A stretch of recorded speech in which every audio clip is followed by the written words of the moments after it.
I saw this SpongeBob episode, and there was this whale that looked exactly like Pearl in jail. You don't see too many other whales in SpongeBob, do you? I don't think you see any. I mean, I think most of the whales were hunted and killed. What makes you say that?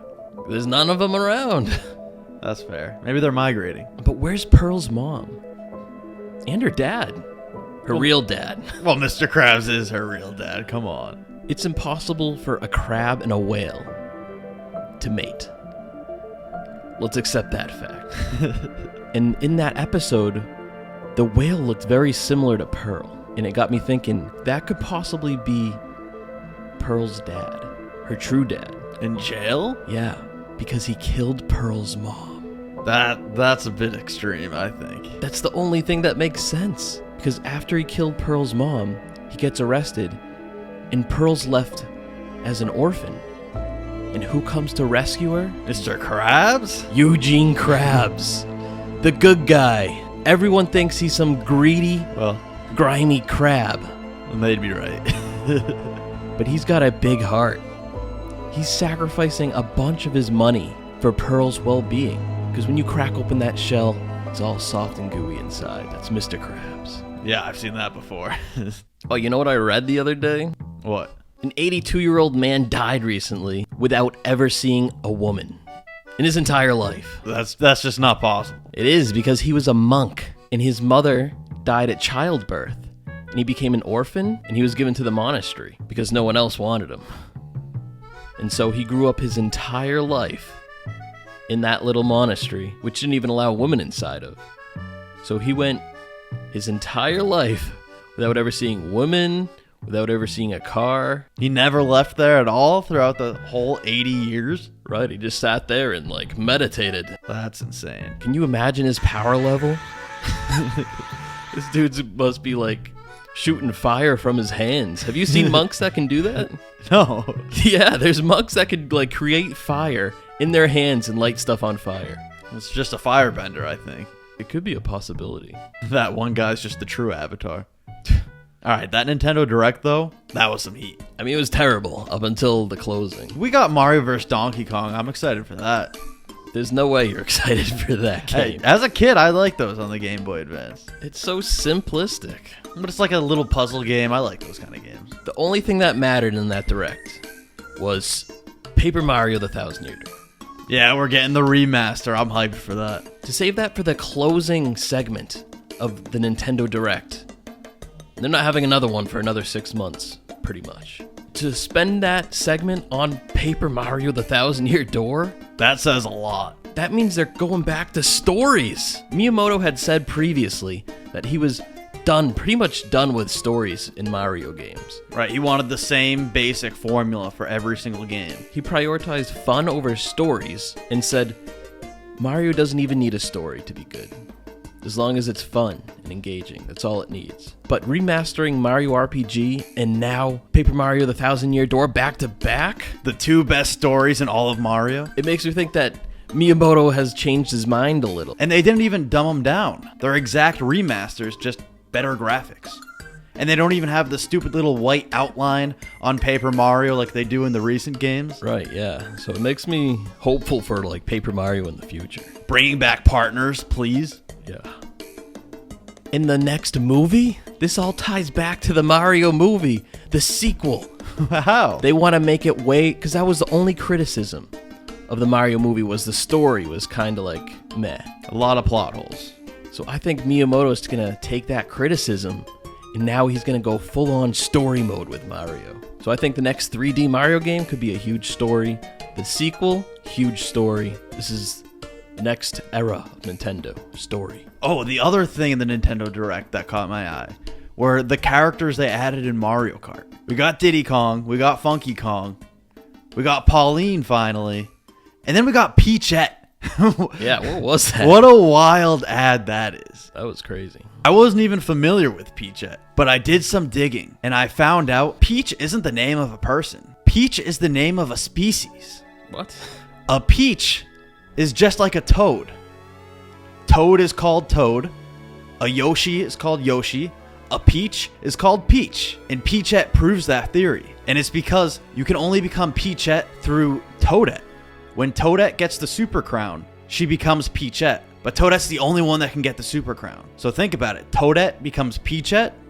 What if Toad were to get the Super Crown? Toad would become Peach. Because Toadettes are just toads with long hair.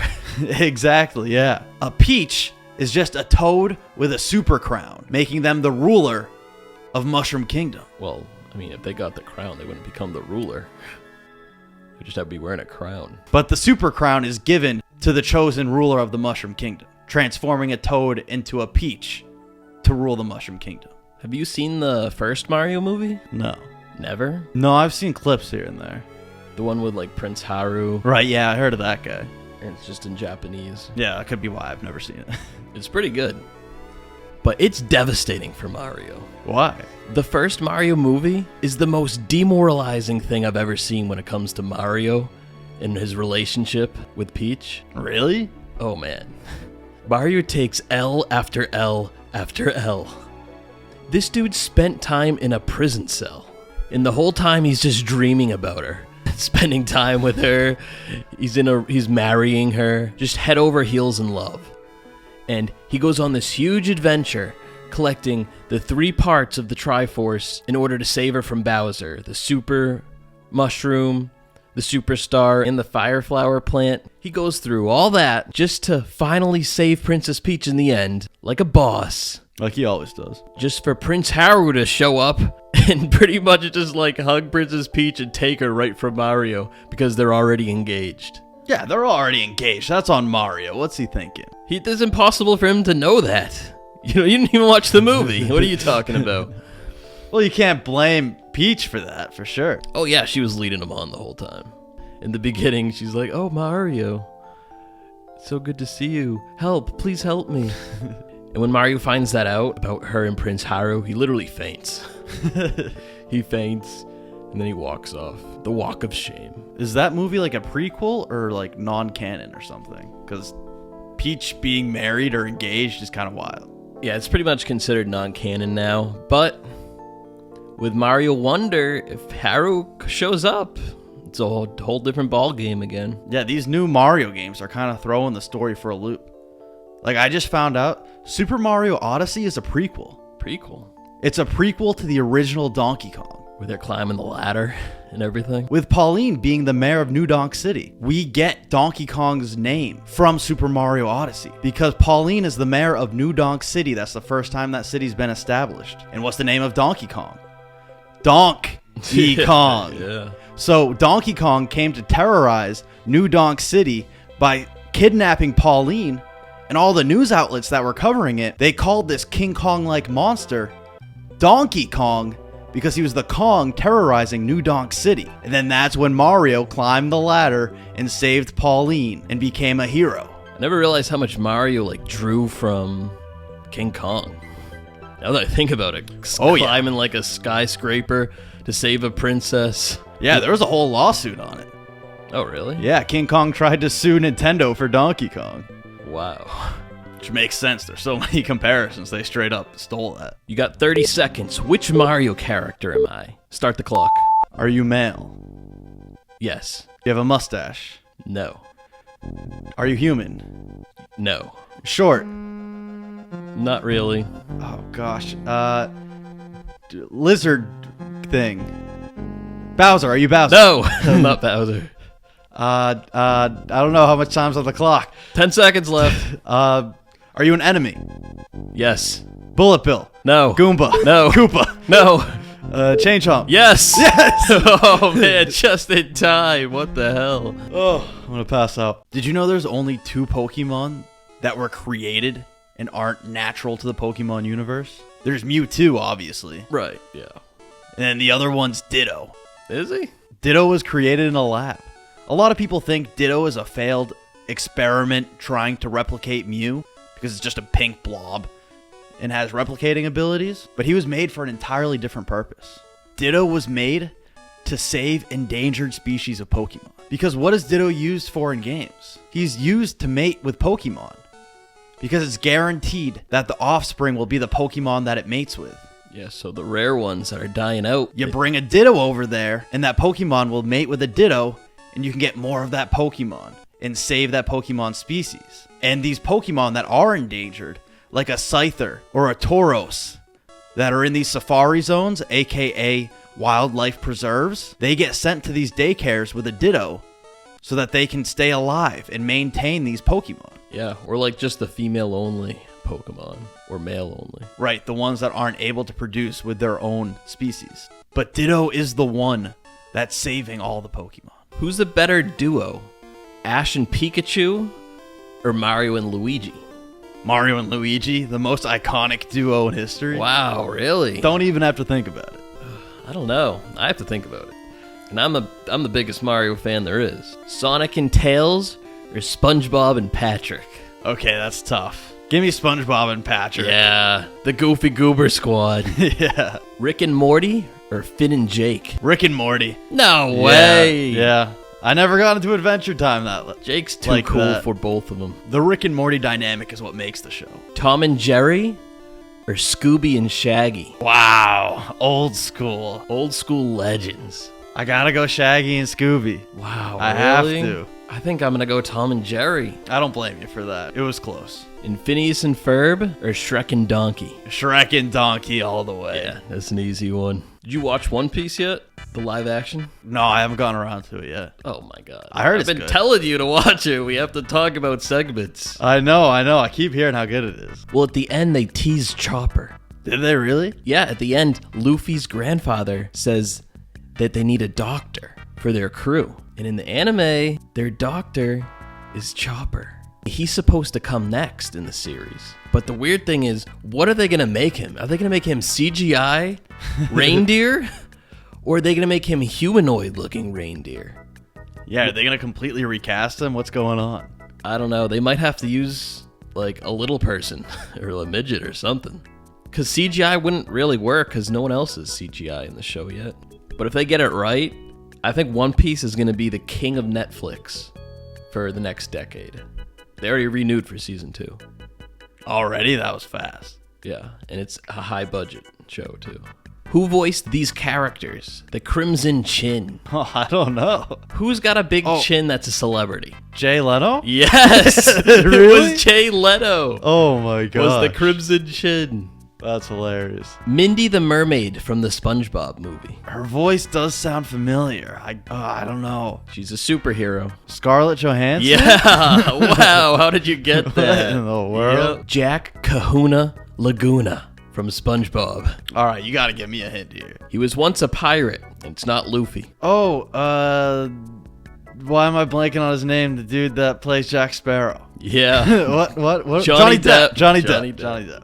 Prince Gumball from Adventure Time. All right, I'm stumped. Da da da da da da da da da da da da da da da. Legend. Wait for it. Oh, Neil Patrick Harris. Yeah, there you go. Oh my gosh. What a legend that guy is, right? And finally, Mario's dad. Oh, easy.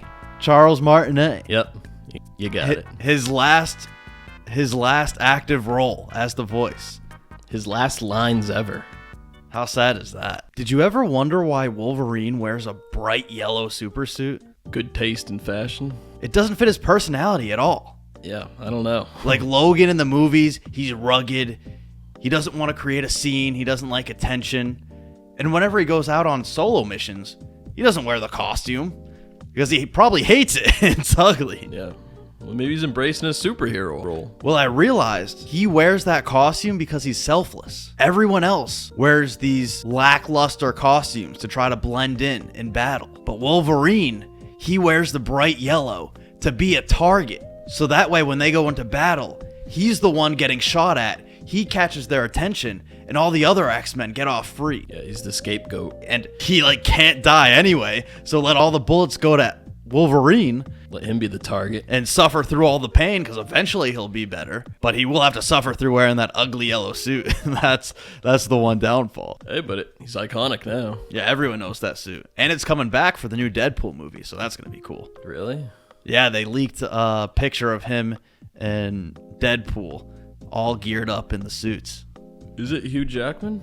Oh, yeah. I thought he was done with Wolverine.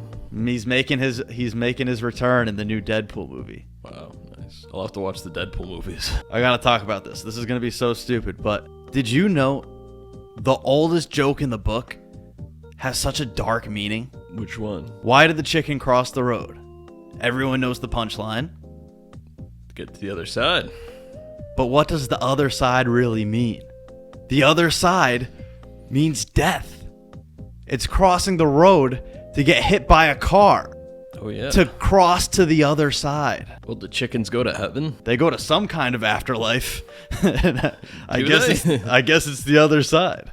But isn't it crazy that the oldest joke, the first joke kids learn, has such a dark underlying meaning that it's about death? I mean, that's most jokes, to be honest. That is true. You just never really think them through enough to realize the hidden meanings behind them. Yeah, because in the end, no one wants to think about death.